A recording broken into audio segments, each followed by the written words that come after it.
Should I ask the question again? Wow. Okay. अब बनी game. Sudama, I am not an activist, I'm an actor. You'll never see a 39-year-old Ayushmann.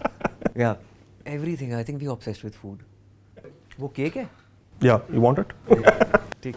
Career threatening. हाँ जी, start करो.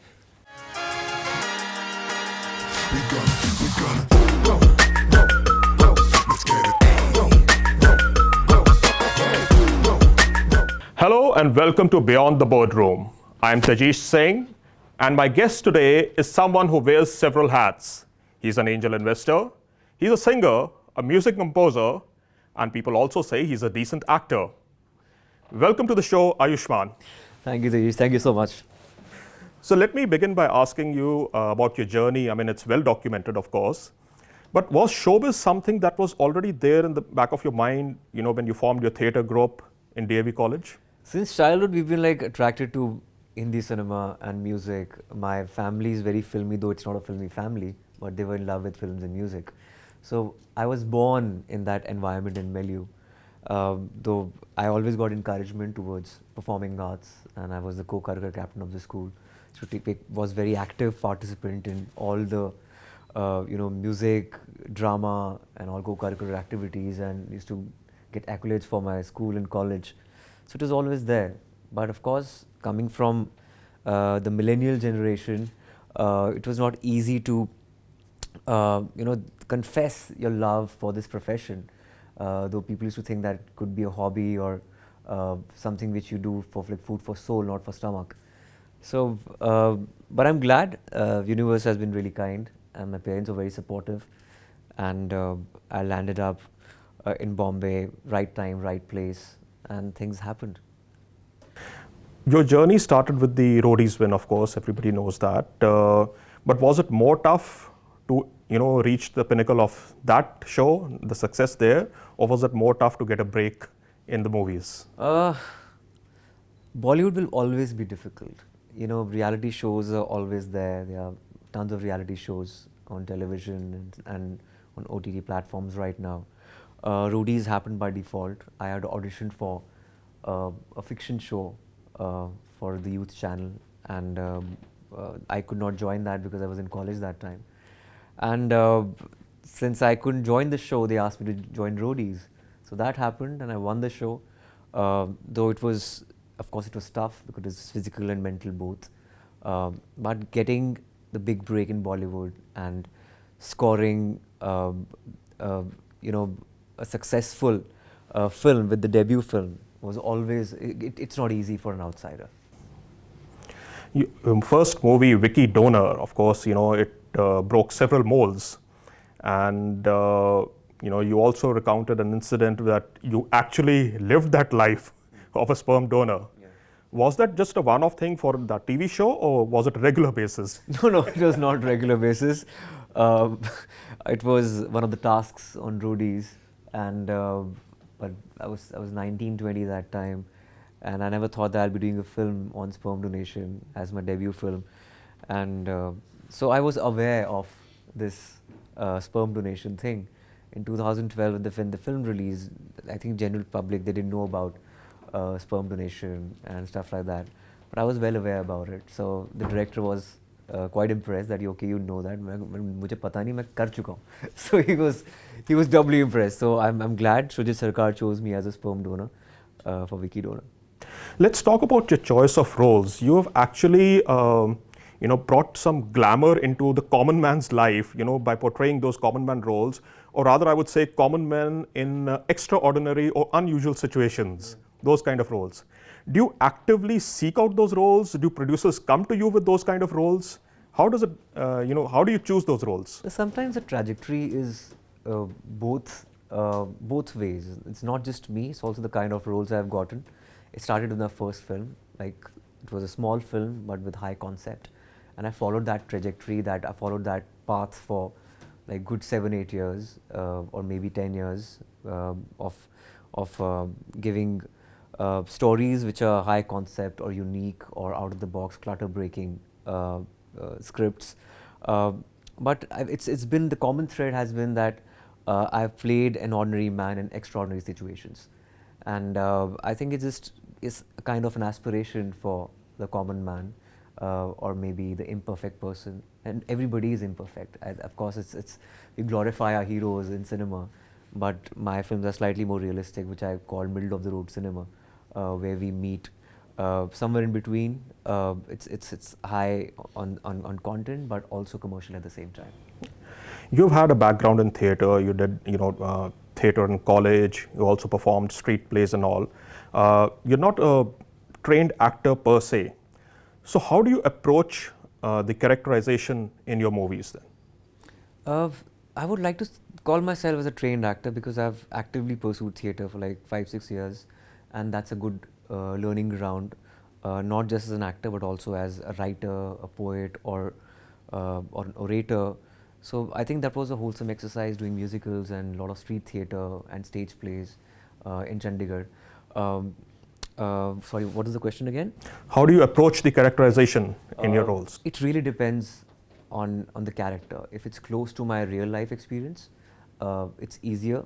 But if I have to portray something which I have not experienced in life, like Andhadhun or Article 15 or Action Hero, then I have to go into the method, and it takes like a couple of months to get there.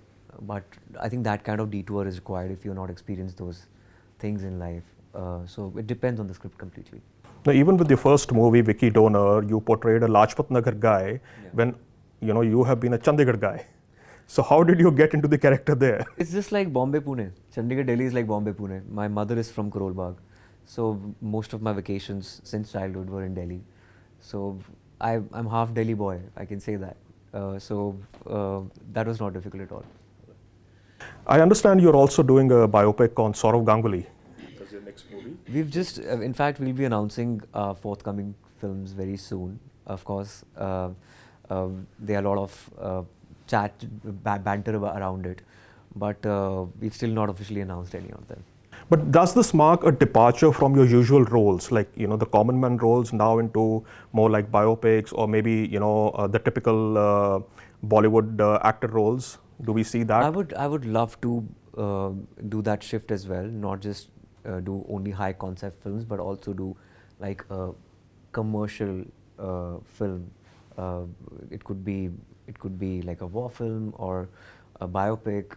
So I look forward to these things in this year, especially. Yeah. But do we get to see that shirt waving scene of his then? Let's see. As I said, I've still not announced the film. Yeah. वो cake है? Yeah. You want it? नहीं. It's good. ठीक. Career threatening. हाँ जी, start. Your involvement with music, you are a singer, writer, composer. How did that come about? Was it like a backup plan? Bollywood things didn't I don't work know. out? I've always been working with plan B and C in my life. I've lived a very secure life since I had this God gift talent of singing and writing also. Though I studied journalism in mass communication from Chandigarh, Punjab University. I've never taken acting lessons professionally, or maybe not. I was not in an institute, though I studied acting through theatre and stuff like that. But music was part of our theatre group. We used to be part of a lot of musicals. I used to write music and also write scripts apart from acting. So I think that journey of 5 years with musicals and theatre, it was very wholesome.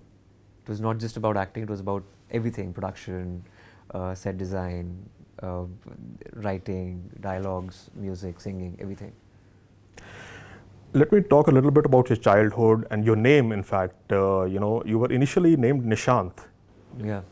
So what was the thinking behind changing the name? I mean, if you can just dwell some light on that. I think I was Nishant only for the first 2 years of my life. I was very young. Before joining school, I was already named Ayushmann.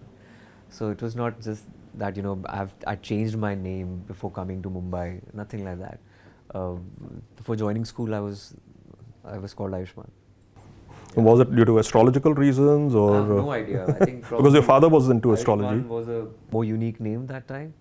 I think now, Gen Alpha, there are a lot of Ayushmans, but I think I'm the oldest Ayushmann. You'll never see a 39-year-old Ayushmann. Yeah. It's a fact.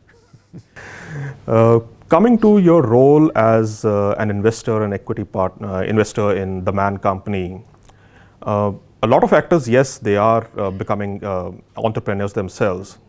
What was your rationale, if I may ask, and what was the thinking behind investing in that company? I'm a very pure artist. I am just an artist. I have like a great team, like a business team with Yash Raj Films, who guide me.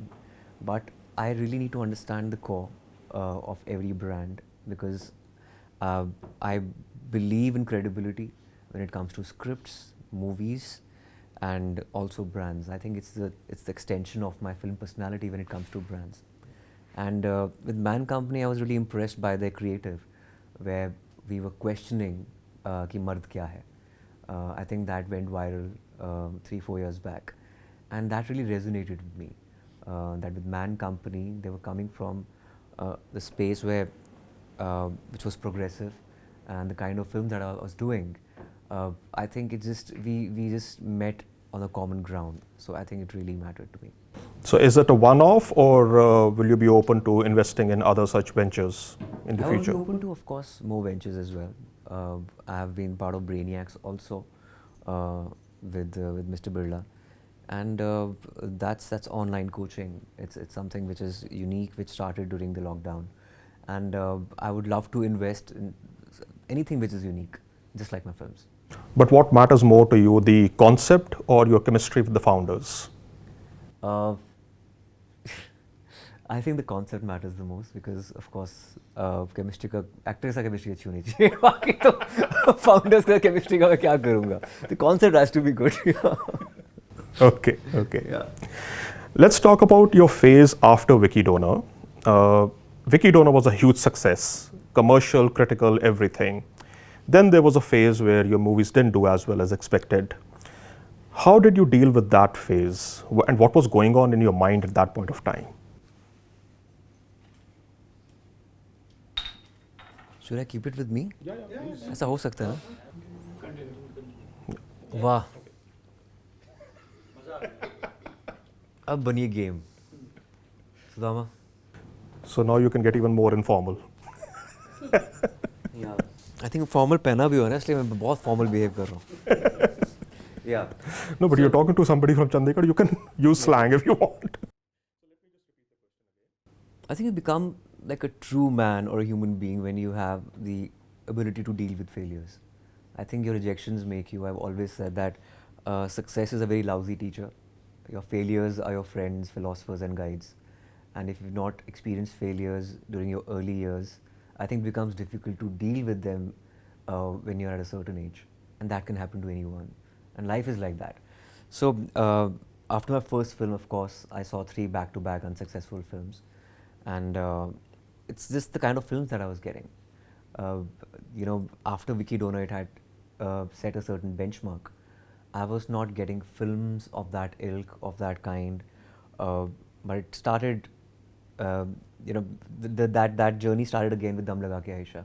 So there was Dum Laga Ke Aisha, there was Bareli Ki Barfi, and Shumangal Savdhan, Zada Savdhan, Andhadhun, Badhai Ho, Article 15, Dream Girl, and Bala. So there were 8 back-to-back super hit films after that. So it's just not about the actor. I think the kind of script writers you get in touch with or the kind of projects you say yes to, it's nothing to do with your personal craft per se. It's a collaborative effort. It's multifactorial. Success is multifactorial. It's not just this one way. But you're talking about this in hindsight now that, Yeah. it's been some time. At that point of time, what was going through your head? Were there doubts? Doubts, not about my skill, but about my choices.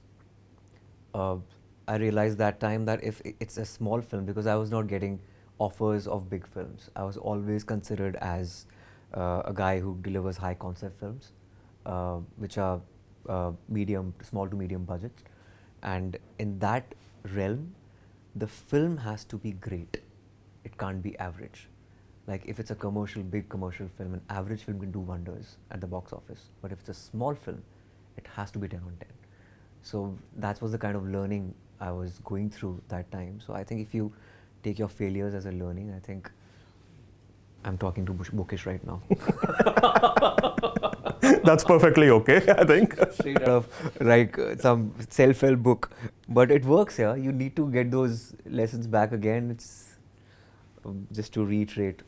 In your course of your career as a film actor, and of course prior to that as a television host and all, you must have come across or met several people, not just from within the industry, but from even outside the industry. Who's had the deepest impact on you and why? Wow. I've never had this question. Deepest impact.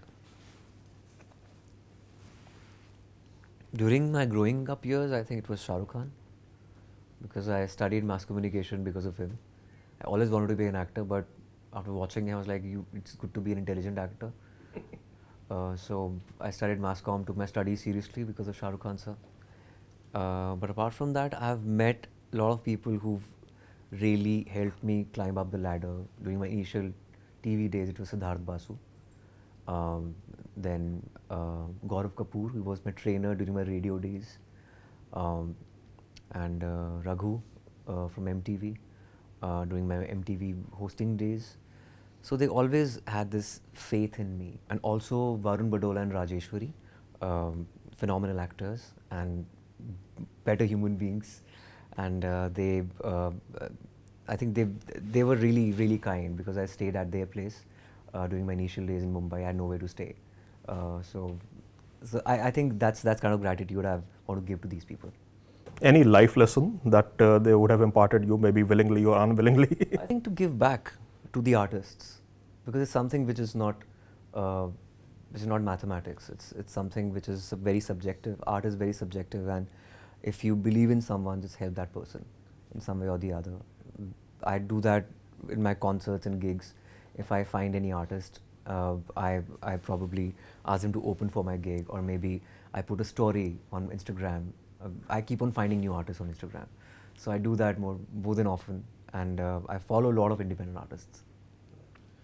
One of the questions that I also wanted to ask was, the comparison between the Indian film industry, especially the actors, and the actors in the Western film industry. If we were to take Hollywood as an example, you often find examples of Hollywood actors being very socially aware, being very politically aware, not afraid to air their views, which is something that people often say that is lacking in the Indian cinema. Actors generally avoid getting into any controversies and all. Why do you think that is? I mean, is it just commercial failure that they think that? I think every culture is different, every industry is different. It's better if actors say something via their art and not just ranting on social media, because of course that's not their core job. It doesn't make an actor better if you are more aware of certain things. Mostly actors are politically unaware. Yeah, that's how we are. We live in our own bubble. Sometimes we are just self-absorbed and self-consumed with our art, with our films, and if you don't have knowledge on certain things, it's better to say something through your films. That's what I've been doing. There've been certain social messages in a lot of my films, in my filmography. So it's better to go that way. Let the director do the research. You be honest to your character on screen, and eventually to each its own. Seriously, and but I personally believe that I would love to bring out the change through my films, through my art, not through a rant on social media. So you're not active on social media at all? I'm not an activist, I'm an actor. Let's put it like that. Another question I wanted to ask about was choice of movies when we were talking about it. Will the script matter more, or will the director matter more, or will the money matter more? I think money comes the last. It's always the script, begins with the script. I think script writers are the most underrated creatives of our industry. They should be paid more, definitely more, and because it just emanates out of the script and the concept. A rank newcomer director with a great script has more chances of making a good film than a great director with a very jaded script. That's what I believe in. And though of course the director can add a certain vision, Like if the script is 80%, you can take it to 100% if the director is great. But if the script is hardly 10%, you can't save it. So script comes first, and I've always believed that मेरे लिए लक्ष्मी से पहले सरस्वती आती है.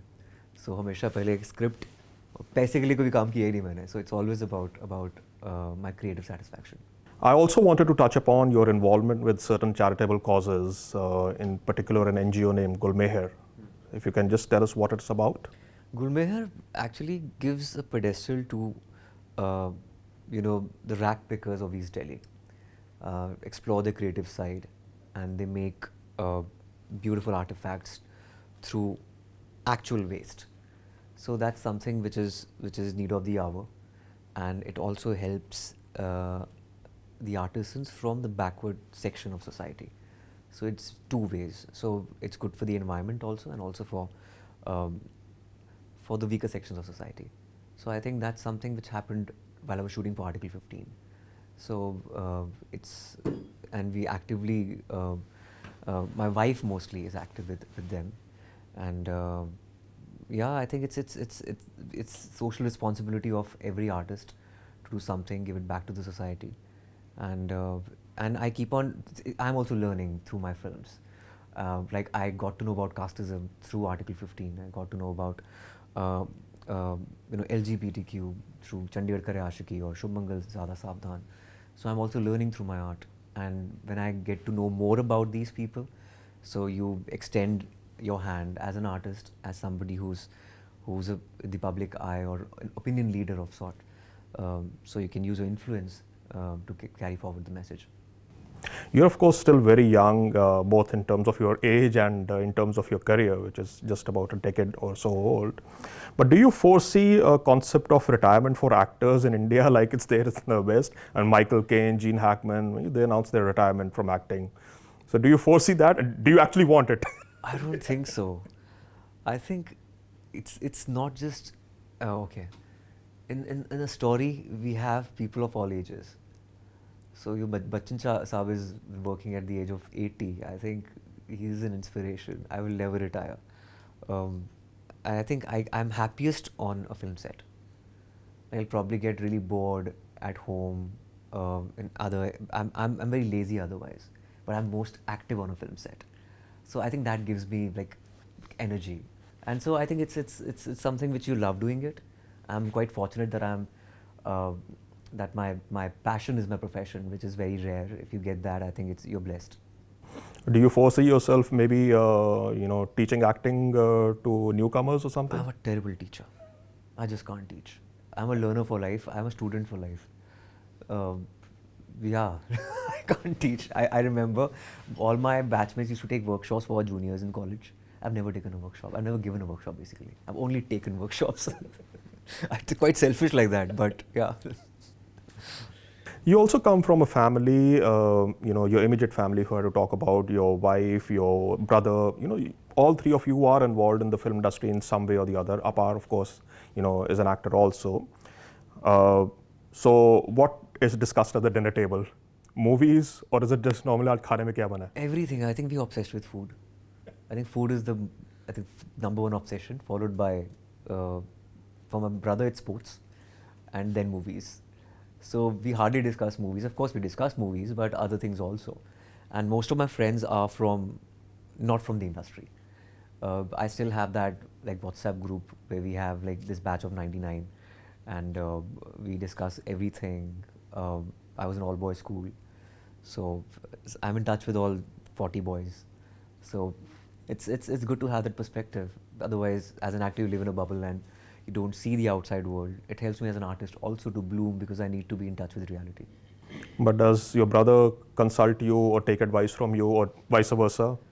Yeah, always. I think all three of us, me, my wife, my brother, we are in constant touch and keep on taking feedback and advice from each other. And it really helps because, of course, we are the well-wishers. We always give the good feedback. Yeah. You're a celebrity and a parent. And I understand you're very guarded, and rightly so, about the privacy of your kids and all. What are your fears as a celeb parent when it comes to your kids? You want to protect them and all. Yes, definitely. But What are your concerns, rather? Only concern is to give them the most natural or non-celeb life as possible. That's why I don't like discussing about them, or don't take them for parties, or don't call paps to cover them, because I think they need to live a life which is wholesome.